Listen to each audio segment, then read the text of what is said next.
decade ago, Volkswagen AG was at the front of the pack of automakers jeering and laughing at the concept of producing an electric car. Just like pretty much every other so-called legacy automaker, it shunned the idea that we could replace a finely German-engineered 4- or 5-cylinder, or perhaps even a beefy V8, all playing the symphony of suck, squeeze, bang, blow at full throttle, with the supposedly anodyne whir of an electric motor. Its various brands, all keen to portray diesel as the environmentally friendly solution, were all conspiring behind the scenes to cheat in ever-tightening emissions tests. And Tesla? Well, Tesla was the company that Volkswagen AG board members felt wouldn't last the decade. Oh, how times have changed. Volkswagen AG, completely rebranded after the Dieselgate debacle of 2015, is now all in on electrification. Some might say it's the most serious of all of the legacy automakers in its push to dump the pump.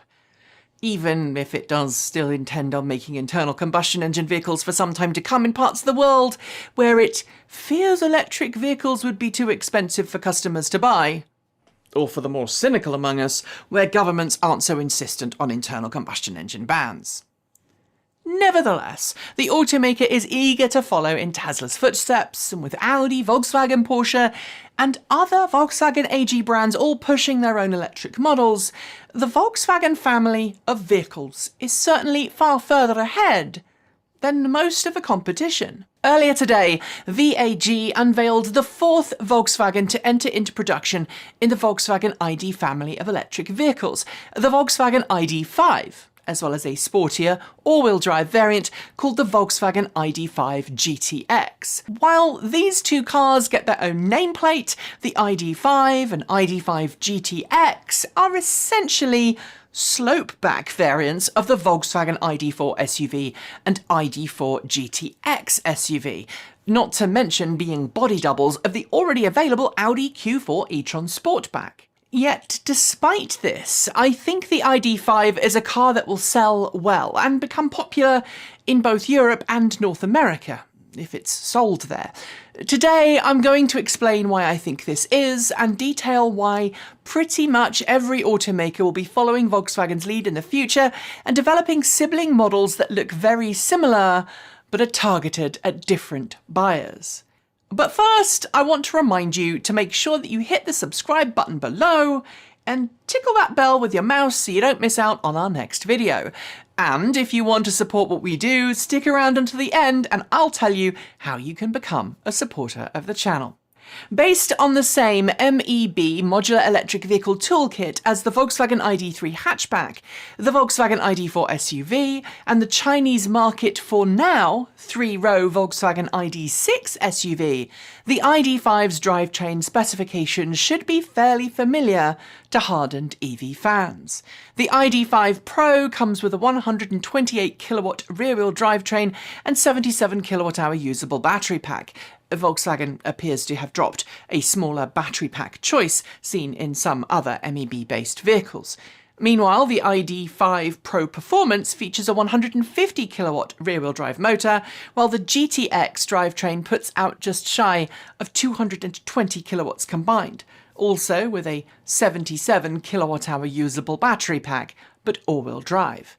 Side note, I know that North America gets the ID.4 all-wheel drive instead of the ID.4 GTX, which is a car that is actually slightly taller and slightly less sporty than the ID.4 GTX, but for the purposes of this video, we are going to compare the two GTX models, ID.4 and ID.5, not the ID.4 all-wheel drive, to the ID.5 GTX.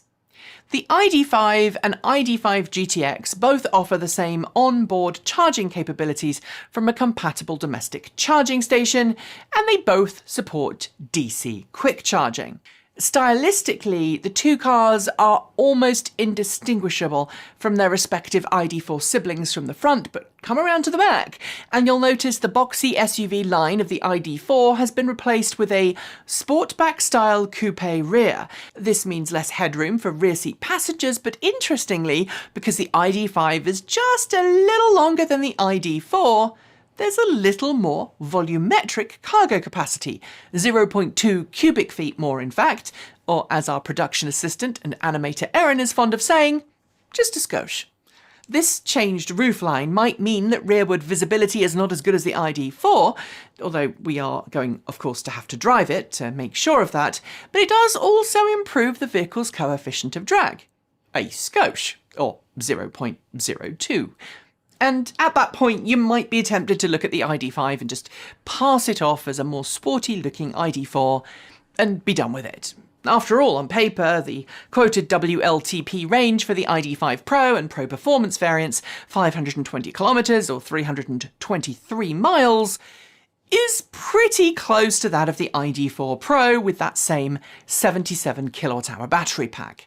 And the ID.5 GTX has 480 kilometers of range, 298 miles on that same test cycle, and frankly it isn't leaps and bounds ahead of anyone. Yet there are some things about the ID.5 that you really will want to know, things that many news outlets have omitted to mention thus far.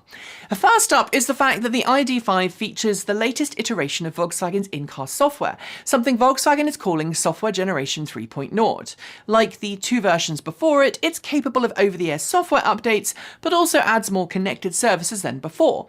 While the ID.4, for example, came with vehicle-to-infrastructure capabilities, which allows the car to communicate with other vehicles and with certain street furnitures like traffic lights, Volkswagen says the newest version of its software enhances that in-car experience. This apparently also includes an improvement for Volkswagen's natural language voice assistant, otherwise known as Hello ID, and with the new Software 3.0 package, Volkswagen says the in-car assistant can access online information from the cloud, as well as access online machine learning.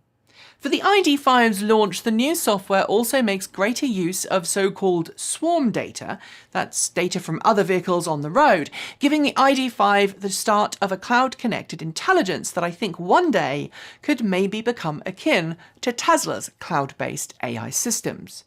Having a connected car might bring with it some additional cybersecurity concerns, but at the same time, a connected car that is aware of black ice ahead or knows of an emergency before you can actually see it is frankly a connected car that can better keep you safe. Talking of smarts, while Volkswagen went to great lengths to note that the ID.5 won't drive for you, instead noting that it would almost drive for you, thanks to its ADAS features, the ID.5 does feature a brand new party trick courtesy of Volkswagen's latest operating system. Train the car by parking it into a garage space or parking spot you regularly use, and then the car will be capable of copying your example in the future, and effectively park itself. Of course, this isn't true self-driving or even situationally aware autonomous parking in any way, shape or form, but I guess it's a neat way to freak out your neighbours at Halloween. There are some other tweaks and changes between the ID.5 and previous ID.3 and ID.4 models, but most are minor, so we're going to skip those. That said, I do want to give Volkswagen kudos for iterating 3 major revisions of its in-car operating system in just over 2 years. That is super impressive, although perhaps not surprising, given the system's troubled start. That said, I think the most important killer feature of this new Volkswagen model, and one I wish, frankly, that Tesla would implement, is the option of having two-way power transfer. Like the upcoming Ford F-150 Lightning pickup truck, the Kia EV6 and Hyundai Ioniq 5, the new Volkswagen ID.5 models will be capable of not only charging from a domestic charging station, but also feeding power back out from its battery pack to provide mains power. It's not clear right now how much power Volkswagen's onboard system could provide. Its inbound charging circuitry is pegged at about 11 kilowatts, but I'm going to assume its output will be closer to the power level offered by the Kia EV6 and Hyundai Ioniq 5, rather than the balls to the wall, all out run your home from this truck for 3 days that the Ford F-150 Lightning is being marketed with. Why? Well, it's down to battery capacity. The Ford F-150 Lightning is expected to have a battery pack in excess of 180 kilowatt hours, while the Volkswagen ID.5 has just 77. Two-way power transfer has been teased by Volkswagen for a while now, And there's even rumours of it being rolled out to existing ID.4s via an OTA, at least where regulations allow. But that wasn't really touched on in today's presentation. Nor was pricing. We don't yet have official pricing for all markets, and to be fair, we also don't know for sure where the Volkswagen ID.5 and ID.5 GTX will head to. But this brings me to why I think both cars will be important and popular wherever they sell. That is to say, I think these are cars that will go on sale in most of the world's major automotive markets, even if Volkswagen hinted back in February that the ID.5 wouldn't actually come to North America. Let's face it, SUVs and crossovers are pretty much the only cars that are gaining in popularity around the world right now, with the Tesla Model 3 sedan being the only real outlier in terms of not being an SUV, yet still being incredibly popular. But while SUVs give people plenty of bonuses over regular cars, a higher driving position and more cargo carrying capabilities, not to mention the illusion of greater safety, they're not exactly the most sporty of vehicles to drive, nor are they the most enjoyable to drive. And many consumers want to have a sportier looking car, so that iconic sportback, slopeback or SUV coupe body styling, a styling that has gained a lot of attention in recent years, fits that bill perfectly. More importantly, for automakers, this body style allows car companies to make spacious electric cars with all-wheel drive, large batteries and long legs, all without producing yet another boxy SUV wannabe. And while Volkswagen is calling the ID.4 an SUV, neither it nor the ID.5 are really a sport utility vehicle or an off-roader. In fact, no more than the jacked-up Mazda Miata I snapped driving back from the airport a month or so ago. Although, to be fair, an ID.4 did just complete the Rebelle Rally, and that jacked-up Miata was heavily modified, but I'm digressing. The simple fact is that the ID.5's SUV coupe styling, frankly, every time I say that, Winter internally screams because he, like the rest of us, hates that term, is really popular right now.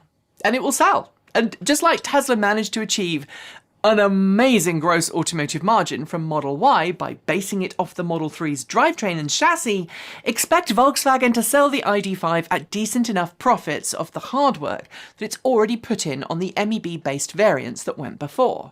Which brings me to the final point. Automakers have always used one vehicle platform to produce as many variants as they possibly can. It's good business sense. But with electric vehicle drivetrains where the battery pack and motors live in the chassis, there are only so many things you can tweak without sacrificing range or performance.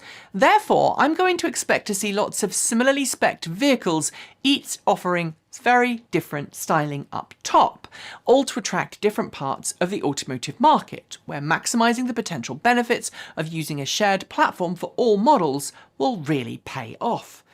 So far, it does seem to be paying off for Volkswagen. I don't expect either the ID.5 or the ID.5 GTX to be particularly sporty to drive, but I do expect this to be another car that the masses cannot wait to own. Reliable, stylish and predictable really sounds like a win-win. Have we got it right? Are we wrong? Let us know below. And if you liked the video, be sure to give it a thumbs up and don't forget to leave your thoughts in the comments below or in our free to join Discord chat room. If you haven't already, make sure you subscribe to this channel and our other channel, Transport Evolved Take 2, and give the bell a gentle ding to make sure you're told when our next video goes live.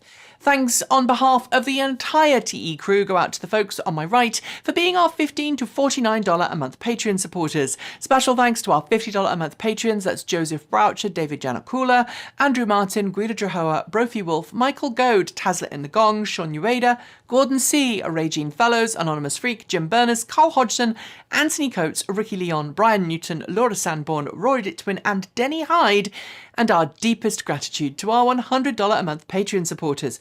They are John Lyons, Marcel Ward, Reggie Watts, Joe Brenzy, JP Fagerback, Will Graylian, Matthew Drobnick, Christopher Lee Jones, Paul Conway, Ellery Hennesley, and Ian.